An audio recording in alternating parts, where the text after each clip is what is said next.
This is Belizean Legends, and I'm Bilal Morris. Today we'll be speaking with Lloyd Carlton McFarlane, better known as Eljai, the legendary Belizean reggae artist, who has been rising very fast on the Caribbean music scene and taking Belize and proving a point that Belizean artists who do reggae can be as best as the Jamaican counterparts. Eljai, I want to welcome you to Belizean Legends, and it's been long, man, that I've been trying to get you on here, and I know you have been doing great things. You're very busy, but I'm so glad today that you came and you gave me your word and you kept your word to be on here today, because, man, I was in Belize recently and they love you. Oh man, yeah, that's good. That's good to hear. That's good to hear. Yeah. You know, we've been at this for a minute. We've been at this for a long time, and for Belizean to start gravitating to us, it means a whole lot. Yes. A whole lot, right? Yes. So give thanks for that. Belize, Eljai love y'all to the maximum, and don't ever forget that. You know what I mean? Everything we do it for Belize and Belize all the way. Very right. Eljai, you go way back from the days of junior ranking. Yes, sir. You were the lead singer for the band Belize, which featured musicians from the legendary Bamiki Bandula, Carl McGregor on bass, Yes. Dylan McGregor on drums, Yes. and that cutting stylistic vocals of Eljai. We want to start by talking specifically about the band Belize that actually gave you your start. But I know you go before that, but I want to start with that band Belize. Yeah. Okay, well, Belize is a group that was put together by a guy by the name of Kerry Roy, which is the legendary Barry Roy's Gordy's son. Yes. Yeah, they put this group together, and they needed a singer. They had someone there, but it wasn't cutting it for them. So they said Carl was doing some production for me. So Carl told him, he said, I have a singer. He said, it's my little cousin. He said, give him a try. So they called Kerry and they set up the meeting, and I went and did an audition.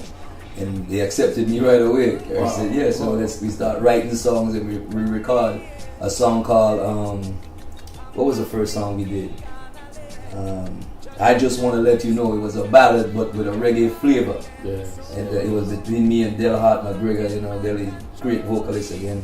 And well, that song, Delhi was supposed to do some of the rapping part of it in patois style, but for some strange reason, his patois was not romantic enough for that ballad. That too crossover. raw. Yeah. So they had me do the lead and the rapping.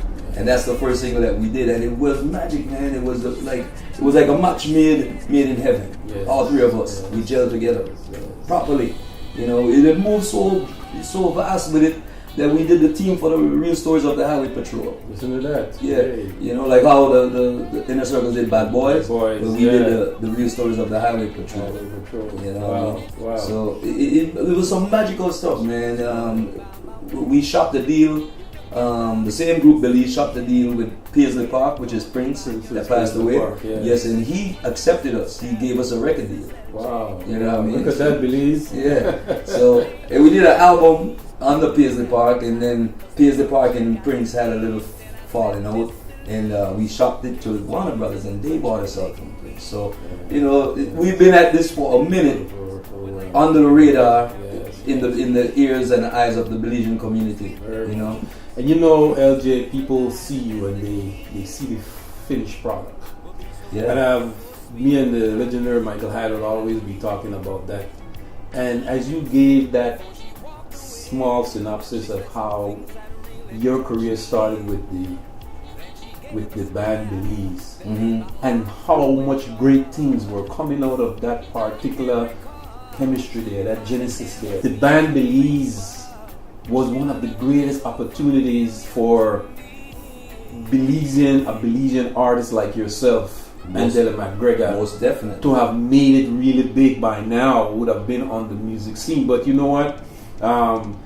It didn't happen, and at that present time, you all broke down some serious barriers to be accepted by Motown's Barry Gordy's son, and also to be signed on to the Paisley Park Prince label. And then later on, Warner Brothers. That's a lot of breakthrough. That's Belizean music history there for you, Belize.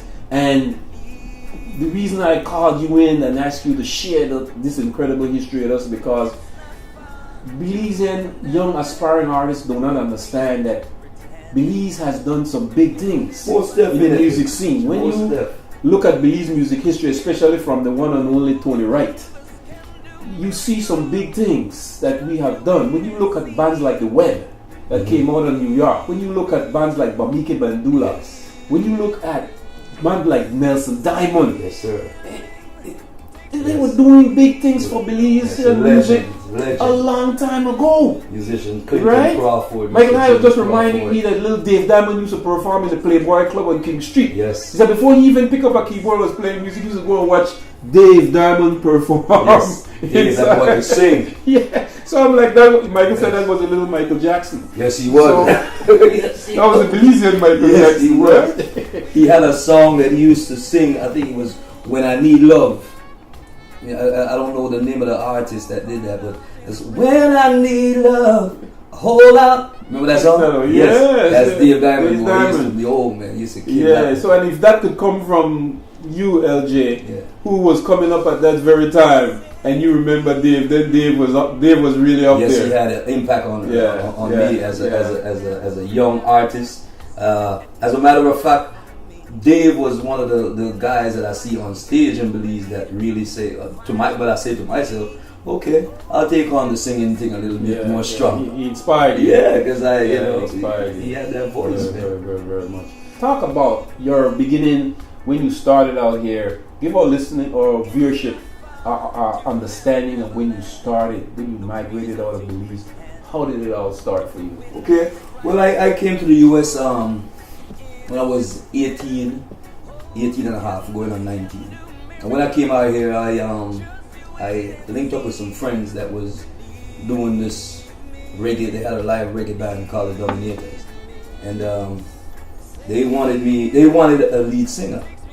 So they heard me, this guy heard that I could sing. They played some Bob Marley and I was humming and singing certain things. And he said, come check out this band, man. They need a lead singer. Maybe you could be a part of it. So I went there and they did some bobbing and I started singing and the guy said, yeah, man, you got a nice voice and everything. So we left. They didn't say if they wanted me or not. So he came back another day after and he said, man, the guys want to know when you're going to come back and rehearse with them. I said, for what? He said, they want you to be the lead singer. You know what I mean? And that's how it started then. It started with the Dominators, a local reggae band in California. And I was always into creating stuff, writing songs, you know what I mean? So 2 years after being with the Dominators, I started writing songs. I wrote a song called Oh How I Wish, and another called Give Your Loving to Me, Express Your Love.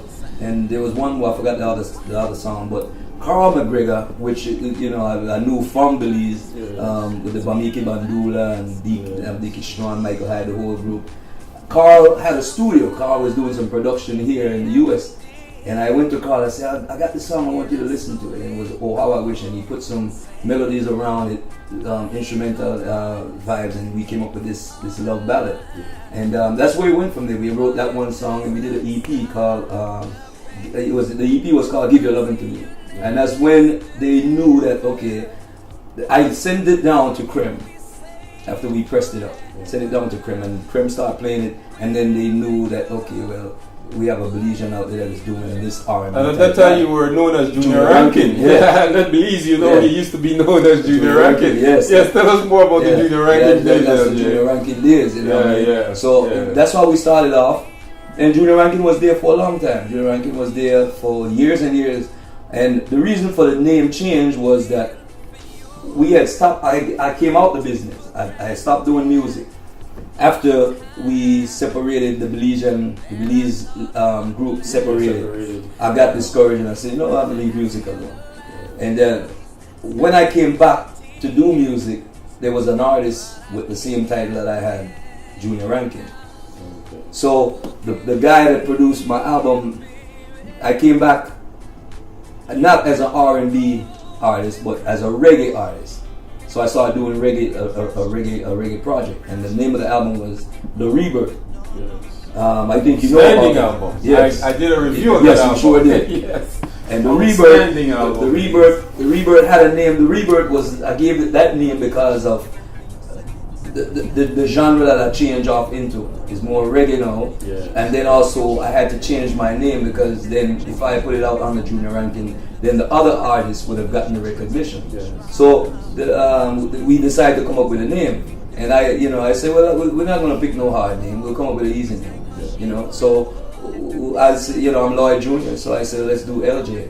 But we decided to spell it. Yeah. And then in my spelling, instead of put a Y on it, I put an I. So it's actually Eljai. Eljai. Yeah.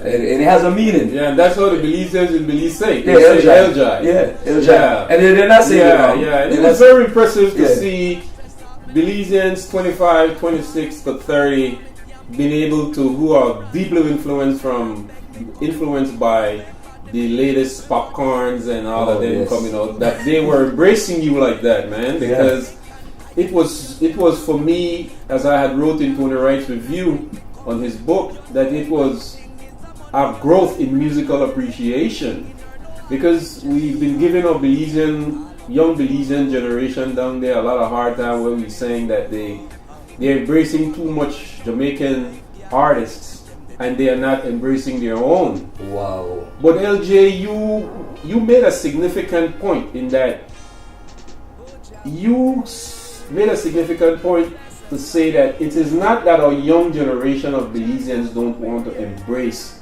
their own artists, but it's the way it's packaged. Yes. And I think that many great Belizean musicians have said that it is not that we are not embraced even by the world internationally or even at home, but that we have to begin to start to package the music the right way. Right? A better way so that it's be a little bit more acceptable to them. Definitely.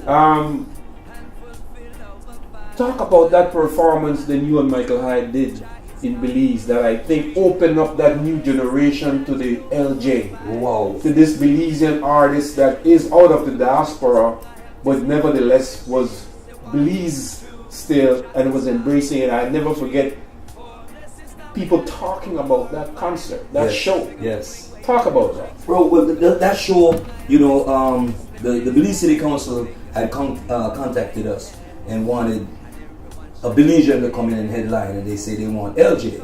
I said, well, that's a very powerful thing. And for Eljai to go in and make an impact, Eljai got to take a major musician, sound guy with him. And the key person that came to my mind right away was the doctor, Mr. Michael Hyde. And I called him up. I called him up and I told him, I said, well, they want me to come in and do the show. Are you on the road with Ziggy? What's your availability? He said, no, I'm off right. I'm not touring, so I could definitely go. I said, okay, well, let's do this. So we set it up. He agreed, and we went down here, bruh.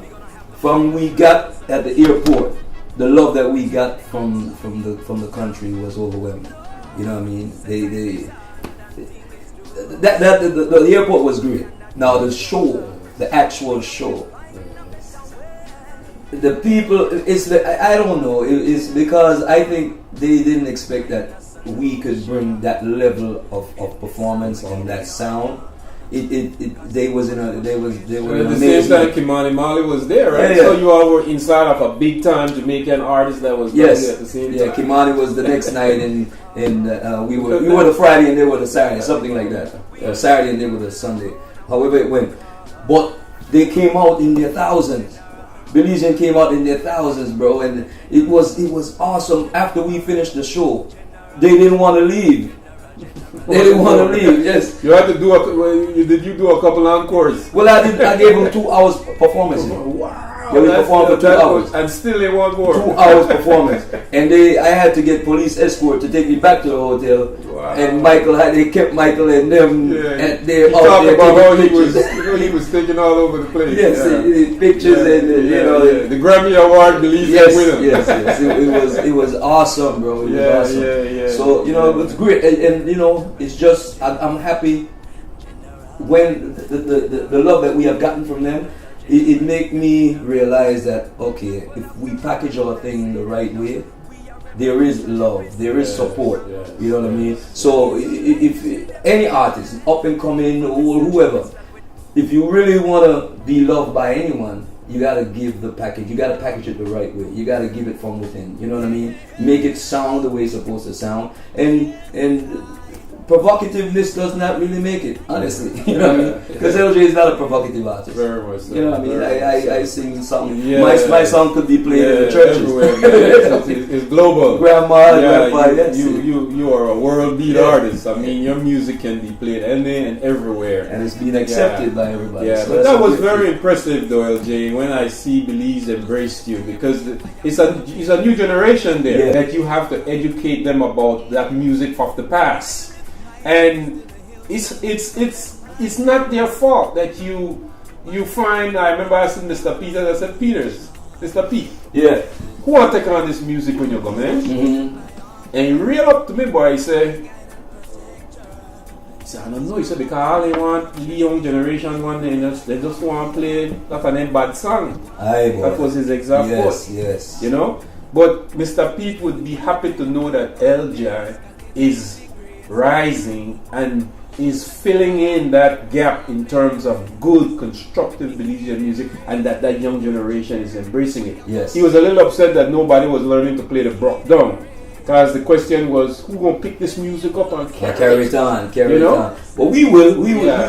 There's it's funny because I was talking to Ding. You know Ding Goff? Ding Goff, awesome percussionist. Yes, and he was the one. He says, Eljai, you know, that gap of music, we gotta fill that. We gotta put something in there because it's kind of empty. Mr. Pete left, and Ding is into the folk stuff. So there will be, you know, very soon you'll see someone slap. Good to hear, Eljai. Pull up that slap there. Good to hear that, Belize. And I'm gonna say station ID here. You're watching Belizean Legends, and I am Bilal Morris, and we are speaking with the legendary Belizean artist. I say legendary because Junior Ranking didn't just come the other day, my brother. A lot of people say, oh, deal with legend and then I'll call way back. This is a legend here because he goes way back. And we just had the history way from the Junior Ranking days. Yeah, right? And that's what? Way back in the 1980s. 30 years. Right? Yes. And so, Belize, we are speaking with the legendary Lloyd Carlton McFarlane, once known as Junior Ranking, and now the legendary Eljai. Bless it. And so, man, when I hear you talk about that hope of filling in what Peters talk about, that he would hope one day the dream of a Belizean rising artist would come and embrace the Brockdown. You being a Belizean artist that is performing in the reggae genre, Eljai, how do you see you bringing in that Brockdown music, Brockdown sound, Belizean Brockdown sound into your brand? It's very easy. It's very easy because that is our music. Brockdown music is my music. It's our Belizean music. So it's not like I'm same way how I embrace reggae. You know what I mean? It's not. I wouldn't say reggae is a Jamaican thing. You know, but that's the root of it. You know what I mean? But it's more of a world thing. Same way it's a world beat music. Yes, sir. So same way we could make this same song, which is the Brockdown, be a world beat music. Indeed, you know? Indeed. We just gotta clean up the lyrics. There you go. The lyrics is the thing. And play it with the best performance ever as we talk about packaging. That's all that is. Because you could have a bad song in terms of lyrics wise, but if that music is great, they ignore the lyrics. I'm not talking about dirty lyrics, but I'm talking about the lyrics just not to say anything. They gonna grab because when you look at the little dancehall artists, them from out of Jamaica, they're not really saying the lyrics is not. With the exception of Chronicles. The beat. They're not saying anything that much, but it's not beat. The beat. And you see, I think that's what Mr. Peters was talking about. That beat, you know. And when Patrick Barham mixed him and put all that bottom. Boy, I love the new remix of that. I asked him, I said, how you like the music? And he said, no. black music must have a lot of bass. No, I love that. Love that. And I think the way how his music was mixed before, it was like a lot of little pans knocking all around. And like black music has to have bottom, as musical producers would say. And but it's we know that we are going to look for some prospective things from Eljai in terms of Belizean music in the future. Yes, definitely. What I want to do, honestly, I'll do a tribute to Gerald Rayburn, which is a good friend of mine. He's still alive and well, and I want him to see. Stand on their shoulders, bro. Yeah, I want him to see that while he's alive, and then the great legendary Mr. Pete. Yes. Yes. So, and you go way back to Eljai. As I was talking to you prior before interview, you were discussing the book, and I see in the book here, camera. Try to see if we can focus in to the right. Dedicated a whole page to you. Wow.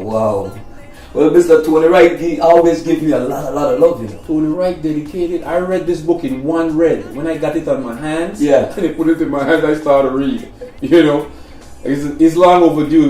I was waiting for this. But as I looked at the book, I said, but the only Belizean artist in this generation that is featured on here in a full page, like the other legends of Rayburn and so on. Thanks a mil, my brother. Thanks a mil. Is Lloyd Carlton McFarlane Eljai. Thanks a mil, Mr. And a beautiful, beautiful piece. So when I wrote the review Eljai on Tony Wright's book, Belize musicians past and present, I had to mention this specific fact that he featured you there. But when we look at all these artists that Tony has chronicled in this book in the past. I was telling you about how much I was affected by Pete Matthews and Dickie Strong's and the Bill Belize. Great top musicians. Artists like you, Eljai, you stand on the shoulders of giants. In terms of that, and you're carrying, and it appears to be that you are loving carrying these old Belizean artists of the past, and it's like you want to do something dynamic for them in the future. Talk about what how they affect you. Well, they had set such a high standard. These musicians are top musicians, D.K. Strong, Pete Matthews, Junie Crawford, Michael Eljai, Carl McGregor. All of these guys are top musicians. Very, very knowledgeable of the music. And as you mentioned that, he featured in here Bamiki Bandula, a whole page. Look at that. A whole page with the legendary Bamiki Bandula. And I was like, wow. No other band. Wow. Bamiki Bandula. Yes. That's the great Bandula right there. He's a Julie and the crew, yes. So, Tony, in the 40-something years, we can't go argue with him and tell him he don't know what he's talking about by featuring people like yes, that, right? He respect us. But as I was saying, yes, what you were saying. the levels of that these musicians had placed the music. For me to make it happen, I gotta come. If I'm not gonna come at that, if I'm gonna come either at that or beyond. That was good. But I say, okay, let's take it to another level.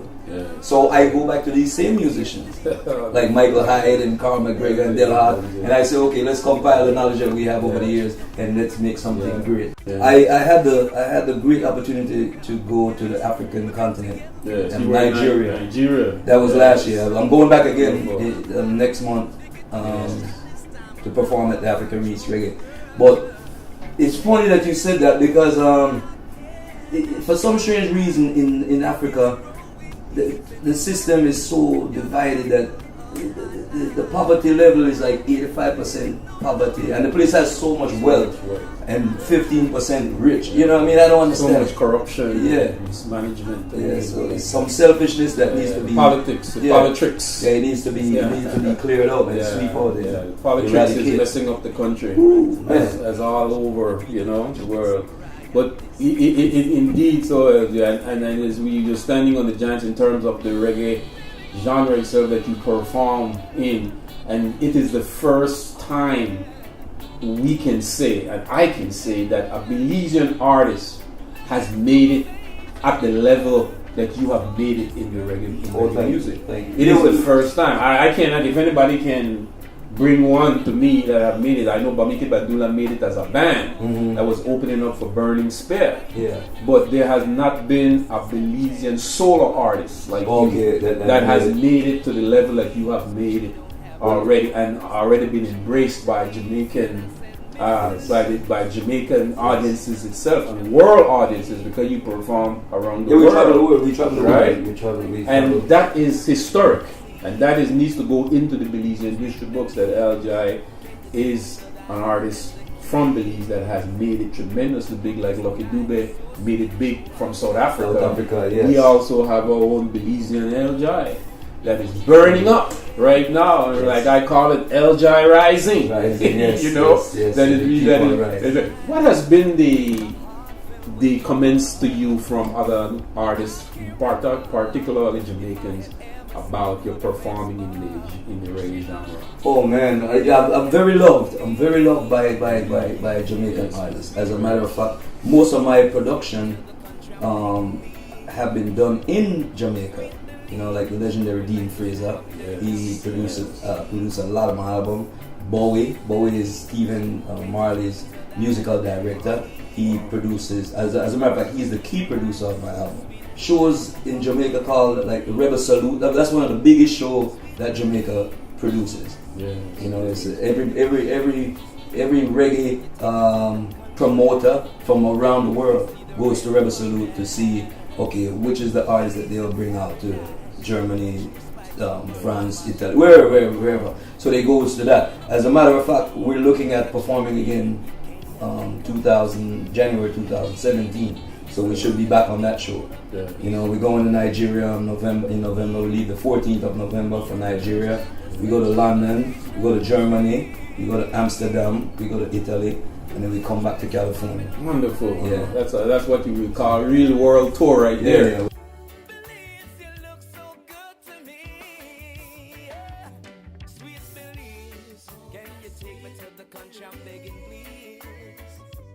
Sweet Belize, me like to swim up in your Caribbean sea.